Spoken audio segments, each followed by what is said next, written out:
Hello എല്ലാവർക്കും നമസ്കാരം. പുതിയൊരു വീഡിയോയിലേക്ക് സ്വാഗതം. ഞാൻ ഈ വീഡിയോ ചെയ്യുന്നത് എൻ്റെ അടുത്തൊരു സബ്സ്ക്രൈബർ ഇന്ത്യൻ എക്കോണമിയുടെ 6th സെമ്മിൻ്റെ പ്രധാനപ്പെട്ട ക്വസ്റ്റ്യൻസും ആൻസറും ഉൾപ്പെടുത്തിക്കൊണ്ടൊരു വീഡിയോ ചെയ്യാമെന്ന് ചോദിച്ചു. അതുകൊണ്ടാണ് ഇത് ചെയ്യുന്നത്. ഓക്കെ, അതായത് ഞാൻ എസ്സേയുടെ എല്ലാ വിശദമായിട്ട് ആൻസർ ഉൾപ്പെടുത്തിയിട്ടില്ല. ഒരു എസ്സേ ആണെന്നുണ്ടെങ്കിൽ അതിൻ്റെ മെയിൻ പോയിന്റ്സ് മാത്രമേ ഉൾപ്പെടുത്തിയിട്ടുള്ളൂ. അത് ഡെവലപ്പ് ചെയ്ത് എഴുതാൻ ശ്രമിക്കുക. ഓക്കെ, നമുക്ക് വീഡിയോയിലേക്ക് കിടക്കാം. Important questions in Indian economics.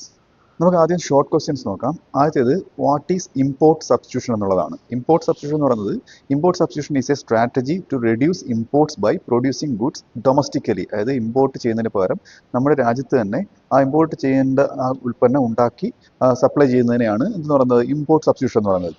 രണ്ടാമത്തേത് നീതി ആയോഗ്. What is NITI Aayog? അത് നീതി എന്നതിൻ്റെ ഫുൾ ഫോം എന്ന് പറയുന്നത് national institution for transforming India എന്നുള്ളതാണ്. ഓക്കെ, ഇത് it's A policy think tank ആണ്. അത് ഒരു policy think tank. Planning commission മാറ്റി മറ്റൊരു പോളിസി തിങ്ക് ടാങ്ക് ആണ്. അത് ഒരു നമ്മുടെ രാജ്യത്തിനെ എങ്ങനെ വികസന പാതയിലേക്ക് നയിക്കുക എന്നുള്ള അങ്ങനെ ഒരു ആശയങ്ങൾ രൂപീകരിക്കേണ്ട ഒരു think tank. Okay, of the government of India that replace the planning commission in 2015. 2015 ഇത് പ്ലാനിംഗ് കമ്മീഷൻ മാറി നീതി ആയോഗ് വന്നത്.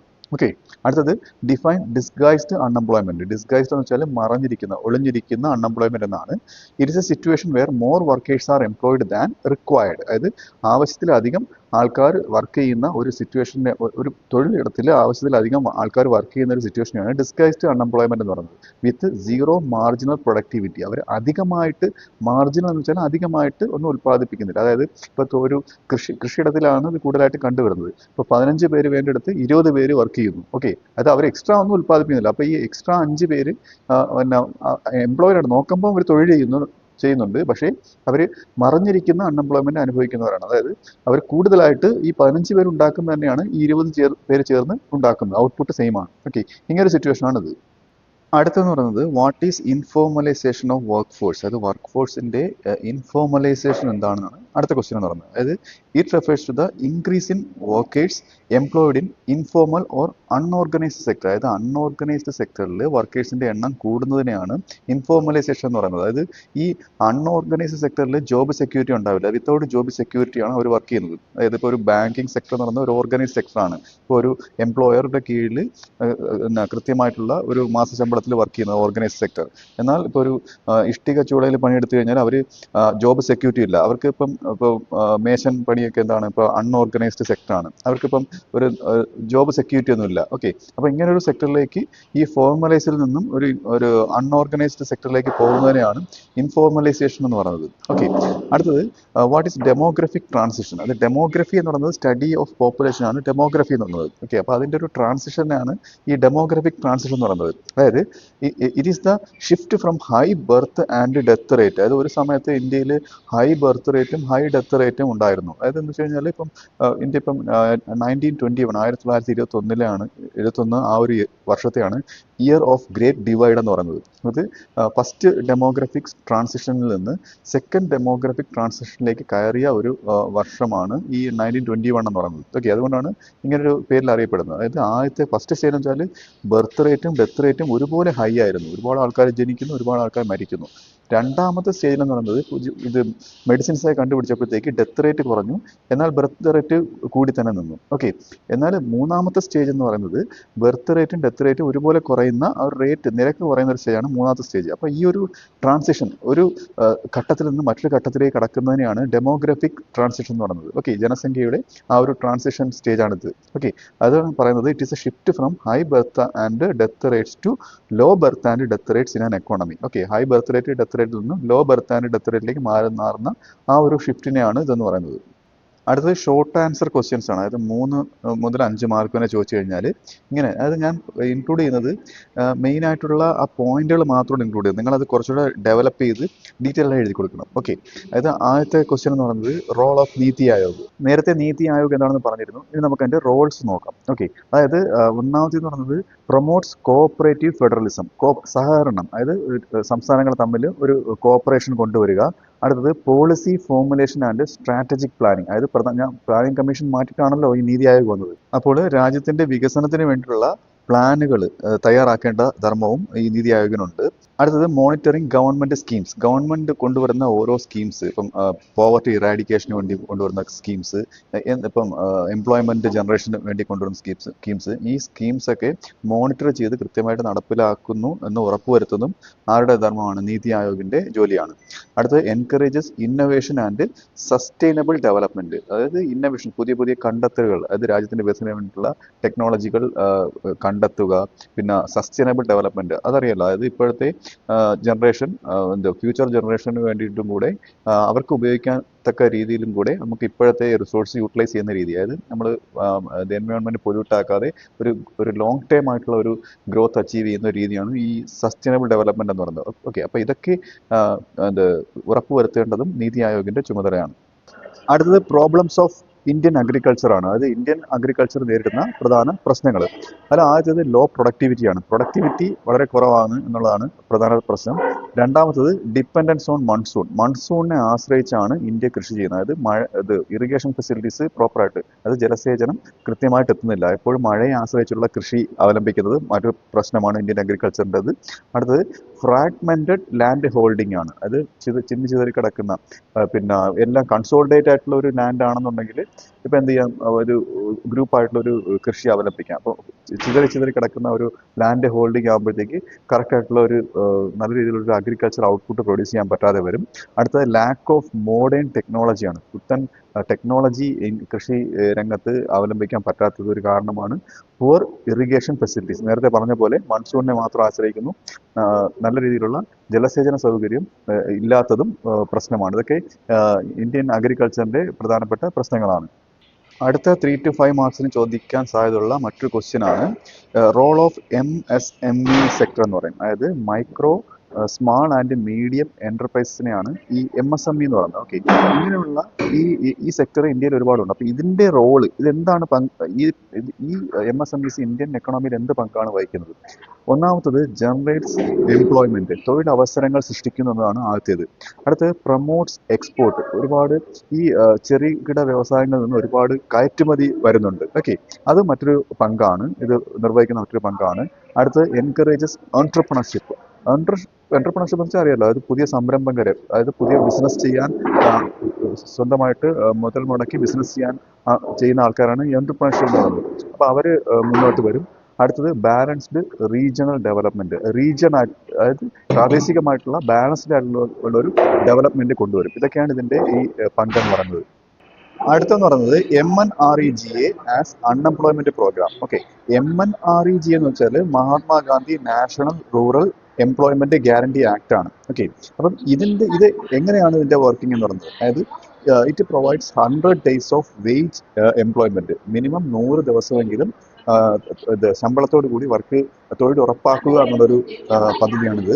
അടുത്തത് റെഡ്യൂസസ് റൂറൽ പോവർട്ടി, അതായത് പ്രാദേശികമായിട്ടുള്ള ഗ്രാമീണ പ്രദേശങ്ങളിലെ ദാരിദ്ര്യം ഒഴിവാക്കുക എന്നുള്ളൊരു ദൗത്യം ഇതിനുണ്ട്. അടുത്തത് ക്രിയേറ്റ്സ് റൂറൽ അസറ്റ്സ്, റൂറൽ എല്ലാം റൂറൽ ഡെവലപ്മെന്റിനുള്ളതാണ് കേട്ടോ. അതായത് റൂറൽ ആയിട്ടുള്ള അസറ്റ്സ് ക്രിയേറ്റ് ചെയ്യുന്നു. എൻഷുവേഴ്സ് ലൈവ്ലിഹുഡ് സെക്യൂരിറ്റി, അതായത് ജീവിതമാർഗം ഉറപ്പുവരുത്തുന്നതിന്, അതായത് ഗ്രാമീണ പ്രദേശങ്ങളിലെ ജനങ്ങളുടെ ജീവിതമാർഗം ഉറപ്പുവരുത്തുന്നു. ഇങ്ങനെയുള്ള കാര്യങ്ങളൊക്കെയാണ് ഇതിന്റെ ഉദ്ദേശം എന്ന് പറയുന്നത്. അടുത്ത എസ് എ ക്വസ്റ്റ്യൻ, അത് 8 മുതൽ 10 മാർക്ക് വരെ ചോദിച്ചു കഴിഞ്ഞാൽ എഴുതാനുള്ള ആൻസറുകളാണ്. അത് ക്വസ്റ്റ്യൻ ഇങ്ങനെ ചോദിക്കാം: കോസസ് ഓഫ് പോവർട്ടി ഇൻ ഇന്ത്യയിലെ ദാരിദ്ര്യത്തിനുള്ള കാരണങ്ങൾ. ഓക്കെ, ഇപ്പം റാപ്പിഡ് പോപ്പുലേഷൻ ഗ്രോത്ത്, അതായത് ജനസംഖ്യ ഒരുപാട് കൂടുന്നത്. അപ്പം ഈ ഒരു പോയിന്റ് വെച്ചിട്ട് ഇപ്പൊ എത്രയാണ് ജനസംഖ്യ, ഇന്ത്യയിലെ ജനസംഖ്യയുടെ സ്ഥാനം എത്ര? ഇപ്പൊ 1ാം സ്ഥാനത്താണ് ഇന്ത്യ ഉള്ളത്. അപ്പൊ അങ്ങനെയുള്ള കുറച്ച് കാര്യങ്ങളുടെ ഇതിന്റെ കൂടെ ചേർത്ത് എഴുതി കൊടുക്കണം. ഓക്കെ, അടുത്ത അൺഎംപ്ലോയ്മെന്റ്, തൊഴിലില്ലായ്മ ദാരിദ്ര്യത്തിന് കാരണമാകുന്നു. അടുത്ത അൺഇക്വൽ ഡിസ്ട്രിബ്യൂഷൻ ഓഫ് ഇൻകത്തിന്റെ ഈക്വൽ അല്ലാത്ത ഡിസ്ട്രിബ്യൂഷൻ. ഓക്കെ, അപ്പം ഇങ്ങനെ ഒരു കാരണം ഇതിനുണ്ട്. അടുത്ത ലോ എക്കണോമിക് ഗ്രോത്ത് കുറവാകുന്നത്, എഡ്യൂക്കേഷൻ കുറവാകുന്നത്, ലാക്ക് ഓഫ് എഡ്യൂക്കേഷൻ. ഇങ്ങനെയുള്ള കാരണങ്ങൾ കൊണ്ടാണ് ഇന്ത്യയിൽ ദാരിദ്ര്യം ഉണ്ടാകുന്നത്. ഓക്കെ, ഇപ്പൊ ഇതെല്ലാം ഡെവലപ്പ് ചെയ്തിട്ട് കൂടുതൽ പോയിന്റ് ഉൾപ്പെടുത്തി ഒരു എസ് ആയിട്ട് എഴുതി കൊടുക്കണം. അടുത്തെന്ന് പറയുന്നത് ഗ്രീൻ റവല്യൂഷന്റെ പങ്ക്, നമ്മുടെ ഹരിത വിപ്ലവം. ഓക്കെ, അപ്പം ഇതെന്ന് പറയുന്നത് ഇത് വളരെ ഇമ്പോർട്ടൻ്റ് ആയിട്ടുള്ള ക്വസ്റ്റ്യൻ ആണ്. ഇത് എസ് ആയിട്ട് ചോദിച്ചു കഴിഞ്ഞാൽ ഡീറ്റെയിൽ എഴുതി കൊടുക്കണം. ഇൻക്രീസ്ഡ് ഫുഡ് ഗ്രെയിൻ പ്രൊഡക്ഷൻ, അതായത് ഭക്ഷ്യധാന്യങ്ങൾ കൂടുതലായിട്ട് ഉണ്ടാക്കുക. യൂസ് ഓഫ് HYV സീഡ്സ്, അതായത് ഹൈ ഈൽഡിംഗ് വെറൈറ്റി സീഡ്സിന്റെ ഉപയോഗം. ഫെർട്ടിലൈസേഴ്സിന്റെ ഉപയോഗം. ഇറിഗേഷൻ നേരത്തെ പറഞ്ഞു, അത് ജലസേചന സൗകര്യം കൊണ്ടുവരിക.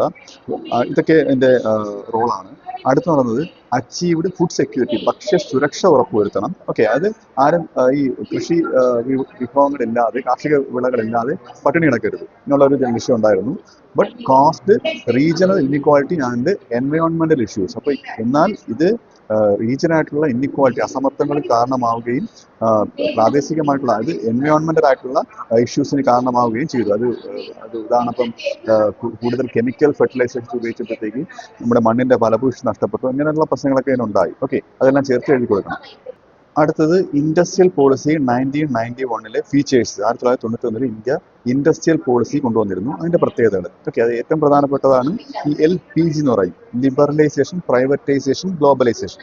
ലിബറലൈസേഷൻ എന്ന് വെച്ച് കഴിഞ്ഞാൽ ഗവൺമെന്റിന്റെ കൺട്രോള് എക്കോണമിയിൽ കുറയ്ക്കുക, കൂടുതൽ പ്രൈവറ്റ് സെക്ടറിന് കൂടി ഉൽപ്പന്നങ്ങൾ ഉണ്ടാക്കാനുള്ള അവസരങ്ങൾ കൊടുക്കുക എന്നുള്ളത്. അടുത്ത പ്രൈവറ്റൈസേഷൻ. പ്രൈവറ്റൈസേഷൻ എന്ന് പറഞ്ഞാൽ increase role of private sector, private സെക്ടറിന്റെ പങ്ക് വർദ്ധിപ്പിക്കുക, കൂടുതൽ പ്രൈവറ്റ് എന്റർപ്രണേഴ്സിനെ കൊണ്ടുവരിക. അതായത് പ്രൈവറ്റ് പാർട്ടീസിനെ കൂടി ഇന്ത്യൻ എക്കോണമിയിൽ പ്രൊഡക്ഷൻ, ലാർജ് സ്കെയിലിൽ പ്രൊഡക്ഷൻ ഉണ്ടാക്കാൻ അനുവദിക്കുക. അടുത്ത ഗ്ലോബലൈസേഷൻ. നമുക്കറിയാം ഗ്ലോബലൈസേഷൻ വെച്ചാൽ നമുക്ക് വിദേശത്തിൽ നിന്ന് സാധനങ്ങൾ മേടിക്കുകയും ഇവിടെ നിന്ന് അങ്ങോട്ട് വിൽക്കുകയും ചെയ്യുന്നത്. ഓക്കെ, 1991 മുമ്പ് വരെ ഇന്ത്യ ഒരു ക്ലോസ്ഡ് എക്കോണമി ആയിരുന്നു. അത് ഇന്ത്യ കയറ്റുമതി ഇറക്കുമതി ഒന്നും ചെയ്തിരുന്നില്ല വ്യാപകമായിട്ട്. ഓക്കെ, പിന്നെ അത് വിദേശ നിക്ഷേപങ്ങൾ, വിദേശികൾക്ക് ഇന്ത്യയിൽ സെറ്റപ്പ് ചെയ്യാനുള്ള, അവരുടെ കമ്പനി ഇന്ത്യയിൽ തുടങ്ങാനുള്ള അവസരങ്ങളൊന്നും കൊടുത്തിരുന്നില്ല. ഇങ്ങനെയൊക്കെ പ്രശ്നങ്ങളുണ്ടായിരുന്നു. ഓക്കെ, അപ്പോൾ അതെല്ലാം മാറ്റി ഗ്ലോബലൈസേഷൻ കൊണ്ടുവന്നു ഈ 1991 ഇൻഡസ്ട്രിയൽ പോളിസിയുടെ ഭാഗമായിട്ട്. ഓക്കെ, അടുത്തത് അതിന് ഗ്ലോബലൈസേഷൻ എന്ന് പറയുന്നത് ഇന്റഗ്രേഷൻ വിത്ത് വേൾഡ് എക്കോണമി, ലോക രാജ്യങ്ങളുമായിട്ട് വ്യാപാരത്തിൽ ഏർപ്പെടുന്ന ഒരു അവസ്ഥ. അടുത്തത് removal of licensing system. Licensing system remove ചെയ്തു. അത് പ്രൈവറ്റ് പാർട്ടീസിന് ഒരു ഇൻഡസ്ട്രി സെറ്റപ്പ് ചെയ്യണമെന്നുണ്ടെങ്കിൽ വലിയ രീതിയിലുള്ള ലൈസൻസിങ്, ഗവൺമെന്റ് ലൈസൻസിങ് ആവശ്യമായിരുന്നു. അപ്പോൾ അതിനൊക്കെ ഇളവ് കൊടുത്തു. ഓക്കെ, സെറ്റപ്പ് ചെയ്യാനുള്ള സാഹചര്യങ്ങൾ ഒരുക്കി കൊടുത്തു. അടുത്തത് structural changes in Indian economy, അങ്ങനെ ഒരു ക്വസ്റ്റ്യൻ വന്നേക്കാം. അപ്പോൾ ഈ എസ് ആയിട്ട് ചോദിച്ചു കഴിഞ്ഞാൽ ഇപ്പം എന്തൊക്കെ സ്ട്രക്ചറൽ ആയിട്ടുള്ള ഘടനാപരമായ മാറ്റങ്ങളാണ് ഇന്ത്യൻ എക്കോണമി വന്നതെന്നുള്ളത്. അപ്പോൾ ഒന്നാമത്തത് shift from agriculture to industry and services. അതായത് അഗ്രികൾച്ചറിൽ നിന്നും ഇൻഡസ്ട്രി, അതായത് കൃഷിയിൽ നിന്നും വ്യവസായത്തിലേക്ക് മാറിയ ഒരു സമ്പ്രദായം ഉണ്ടായി. അടുത്ത് rise of service sector. Service sector എന്ന് വെച്ചാൽ ഇപ്പം ബാങ്ക് എന്ന് പറയുന്ന സർവീസ് സെക്ടറാണ്. ഇപ്പം സേവന മേഖലകൾ, ഇപ്പം ഡോക്ടർ കൊടുക്കുന്ന ഒരു സർവീസാണ്. പിന്നെ ഇങ്ങനെയുള്ള സർവീസ് സെക്ടറുകളുടെ കൂടുതൽ സർവീസ് സെക്ടറുകൾ മുന്നോട്ട് വന്നു. അടുത്തത് അർബനൈസേഷൻ ആൻഡ് മോഡേണൈസേഷൻ. അർബനൈസേഷൻ എന്ന് വെച്ചാൽ ഗ്രാമപ്രദേശങ്ങൾ നഗരങ്ങളായിട്ട് മാറുന്ന ഒരു പ്രക്രിയ, അത് വന്നു. പിന്നെ മോഡേണൈസേഷൻ, കൂടുതൽ മോഡേൺ ആയിട്ട് ഗ്രാമപ്രദേശങ്ങളൊക്കെ മാറി, പുതിയ ടെക്നോളജികൾ കൊണ്ടുവന്നു. ഇങ്ങനെയുള്ളതൊക്കെ ഇന്ത്യൻ എക്കോണമിയിൽ സ്ട്രക്ചറലായിട്ടുണ്ടായ മാറ്റങ്ങളാണ്. അടുത്തത് 10 മുതൽ 15 വരെ മാർക്കിന് ചോദിച്ചാൽ എഴുതാൻ പറ്റുന്ന ആൻസേഴ്സ് ആണ്. അതായത് growth and structural changes in Indian economy. Indian എക്കോണമിയിൽ ഒരു ഗ്രോത്തും സ്ട്രക്ചർ ആയിട്ടുള്ള ചേഞ്ചസും, ഇങ്ങനെ ഒരു രണ്ടും കൂടെ ചേർത്തിട്ടൊരു ക്വസ്റ്റ്യൻ ചോദിക്കും. അപ്പോൾ ഇങ്ങനെ വന്നു കഴിഞ്ഞാൽ ഇപ്പം പ്രീ ഇൻഡിപെൻഡൻസ്, അതായത് ഇൻഡിപെൻഡന്റ് ആവുന്നതിന് മുമ്പുള്ള കാര്യം, ഇപ്പം അഗ്രേറിയൻ എക്കോണമി ആയിരുന്നു. അതായത് ഇന്ത്യ ഇൻഡിപെൻഡന്റ് ആവുന്നതിന് മുമ്പ് കൂടുതലും കൃഷിയിലായിരുന്നു ഡിപ്പെൻഡ് ചെയ്തിരുന്നത്. അത് പോസ്റ്റ് ഇൻഡിപെൻഡൻസ് എന്ന് വെച്ചാൽ, അതായത് ഇൻഡിപെൻഡന്റ് ആയതിനു ശേഷം പ്ലാൻഡ് ഡെവലപ്മെന്റുകൾ, പ്ലാനിംഗ് കമ്മീഷൻ വന്നു. 1950 പ്ലാനിംഗ് കമ്മീഷൻ വന്നു, പ്ലാൻഡ് ആയിട്ട് ഡെവലപ്മെന്റുകൾ ഉണ്ടായി. അടുത്തത് rise of industry and services. Industry, കൂടുതൽ വ്യവസായങ്ങൾ വന്നു, സർവീസ് സെക്ടറുകൾ വന്നു. അടുത്ത ഞാൻ നേരത്തെ പറഞ്ഞ പോലെ LPG, ലിബറലൈസേഷൻ, പ്രൈവറ്റൈസേഷൻ, ഗ്ലോബലൈസേഷൻ 1991 വന്നു, അത് എഴുതി കൊടുക്കണം. പിന്നെ ഇൻക്രീസ്ഡ് ഗ്ലോബലൈസേഷൻ, ഗ്ലോബലൈസേഷന്റെ പങ്ക് കൂടി, കൂടുതൽ വിദേശ ഉൽപ്പന്നങ്ങൾ ഇന്ത്യയിലേക്ക് വരാൻ തുടങ്ങി. കറണ്ട് ട്രെൻഡ് എന്ന് പറയുന്നത് സർവീസ് ലെഡ് ഗ്രോത്ത് ആണ് കൂടുതൽ. അതായത് പ്രൈമറി സെക്കൻഡറി മാറിയിട്ട് കൂടുതൽ സർവീസ് സെക്ടറുകൾ, അതായത് ബാങ്കിങ് മേഖലകൾ, പിന്നെ ലോജിസ്റ്റിക് സർവീസ്, ഷിപ്മെന്റ്, ഇങ്ങനെയുള്ള കാര്യങ്ങളൊക്കെ സർവീസ് സെക്ടറിൽ വരുന്നതാണ്. അപ്പോൾ ഇതൊക്കെ ഇന്ത്യൻ എക്കോണമിയിൽ ഉണ്ടായി. ഇതൊക്കെ റീസെന്റ് ട്രെൻഡ്സ് ആണ്. അടുത്ത 10 to 15 മാർക്ക് ക്വസ്റ്റ്യൻ എന്ന് പറയുന്നത് 5 ഇയർ പ്ലാൻസിന്റെ സക്സസും ഫെയിലിയറും ചോദിച്ചേക്കാം. അതായത് സക്സസിനുള്ള കാരണങ്ങൾ, പഞ്ചവത്സര പദ്ധതി സക്സസ് ആവാനുള്ള കാരണങ്ങൾ: ഇൻഫ്രാസ്ട്രക്ചർ ഡെവലപ്മെന്റ് ഉണ്ടായത്, ഗ്രോത്ത് ഇൻ അഗ്രികൾച്ചർ ആൻഡ് ഇൻഡസ്ട്രിയിൽ വ്യാവസായികമായിട്ട് ഗ്രോത്ത് ഉണ്ടായത്. പിന്നെ അടുത്തത് അഗ്രികൾച്ചറിലും ഉണ്ടായിട്ട്, അഗ്രികൾച്ചറിലും ഇൻഡസ്ട്രിയിലും ഗ്രോത്ത് ഉണ്ടായത്. പോവർട്ടി റിഡക്ഷൻ, അതായത് പോവർട്ടി, ദാരിദ്ര്യം നിർമ്മാർജ്ജനം ചെയ്യാൻ കഴിഞ്ഞത്. ഇതൊക്കെ സക്സസ്സുകളാണ്, അതായത് ഒരു 5 ഇയർ പ്ലാൻ ഉണ്ടായ വിജയങ്ങളാണ്. അടുത്ത ഫെയിലിയേഴ്സും ഉണ്ടായി. ഇത് പൂർണ്ണമായിട്ടും വിജയമാണെന്ന് പറയാൻ പറ്റത്തില്ല. അതായത് അൺഎംപ്ലോയ്മെന്റ് പെർസിസ്റ്റ്, അതായത് തൊഴിലില്ലായ്മ അതുപോലെ നിലനിന്നു 5 ഇയർ പ്ലാൻ ഉടനീളം. പിന്നെ ഇൻഇക്വാളിറ്റി റിമെയിൻസ്, അതായത് അസമത്വങ്ങൾ തുടർന്നു. ഇന്ത്യൻ എക്കോണമിയുടെ പ്രധാനപ്പെട്ട പ്രശ്നമായിരുന്നു ഇൻഇക്വാളിറ്റി, അതായത് പണക്കാരൻ കൂടുതൽ പണക്കാരനാവുന്നു, പാവപ്പെട്ടവൻ കൂടുതൽ പാവപ്പെട്ടവൻ എന്നുള്ളൊരു പ്രശ്നം ഉണ്ടായിരുന്നു. അത് അങ്ങനെ തന്നെ നിന്നു. അടുത്തത് ഇംപ്ലിമെന്റേഷൻ ഇഷ്യൂസ് ഉണ്ടായിരുന്നു. അത് കറക്റ്റായിട്ട് 5 ഇയർ പ്ലാൻ കറക്റ്റായിട്ട് ഇംപ്ലിമെന്റ് ചെയ്യുന്നതിലുള്ള പ്രശ്നങ്ങളും ഇന്ത്യൻ എക്കോണമിയിൽ ഉണ്ടായിരുന്നു.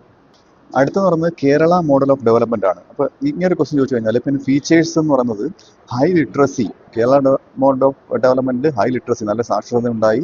ബെറ്റർ ഹെൽത്ത് ഇൻഡിക്കേറ്റേഴ്സ് അതായത് കൂടുതൽ ഡെത്ത് റേറ്റ് കുറയുന്നത്, പിന്നെ ഹെൽത്തി ആയിട്ടുള്ള ഒരു പോപ്പുലേഷൻ ഉണ്ടായി എന്നുള്ളൊരു സൂചനയാണ് ഈ ബെറ്റർ ഹെൽത്ത് ഇൻഡിക്കേറ്റേഴ്സ് എന്ന് പറയുന്നത്. അതുണ്ടായി. അടുത്തത് ലോ ഇൻഫന്റ് മോർട്ടാലിറ്റി, ശിശു മരണങ്ങൾ കുറഞ്ഞു. ഓക്കെ, അതെല്ലാം കൂടുതൽ മെഡിക്കൽ ഫെസിലിറ്റി വരുമ്പോഴാണ് ഇങ്ങനെ ഉണ്ടാവുന്നത്. ബെറ്റർ ഹെൽത്ത് ഇൻഡിക്കേറ്റേഴ്സും ലോ ഇൻഫന്റ് മോർട്ടാലിറ്റിയൊക്കെ ഉണ്ടാകുന്നത്. അപ്പോൾ ഇത് കേരള മോഡലിന്റെ ഒരു ഫീച്ചറാണ്. അടുത്ത ഇനി വിമർശനങ്ങളുണ്ട്. ഹൈ അൺഎംപ്ലോയ്മെന്റ്, തൊഴിലില്ലായ്മ ഒരുപാട് ഉണ്ടായി എന്നുള്ളൊരു വിമർശനമാണ്. ഡിപ്പെൻഡൻസ് ഓൺ റെമിറ്റൻസസ്, കൂടുതലും അതായത് ബ്രെയിൻ ഡ്രെയിൻ എന്ന് ചുരുക്കി പറയാം. അതായത് കൂടുതൽ ആൾക്കാരും ഇവിടുന്ന് വിദ്യാഭ്യാസം നേടി വിദേശങ്ങളിലേക്ക് പോയി വിദേശത്ത് നിന്ന് അയക്കുന്ന പണത്തിനെ ഡിപ്പെൻഡ് ചെയ്യേണ്ട അവസ്ഥ വന്നു. ഓക്കെ, അടുത്ത ലോ ഇൻഡസ്ട്രിയൽ ഗ്രോത്ത് ആണ്. അത് വ്യാവസായികമായിട്ടുള്ള വളർച്ച കുറവായിരുന്നു. ഇങ്ങനെയുള്ള പ്രശ്നങ്ങളൊക്കെ ഉണ്ടായി. അപ്പോൾ ഈ വീഡിയോ നിങ്ങൾക്ക് മനസ്സിലായെന്ന് വിശ്വസിക്കുന്നു. അടുത്ത വീഡിയോയുടെ മറ്റൊരു വിഷയമായി വീണ്ടും കാണാം.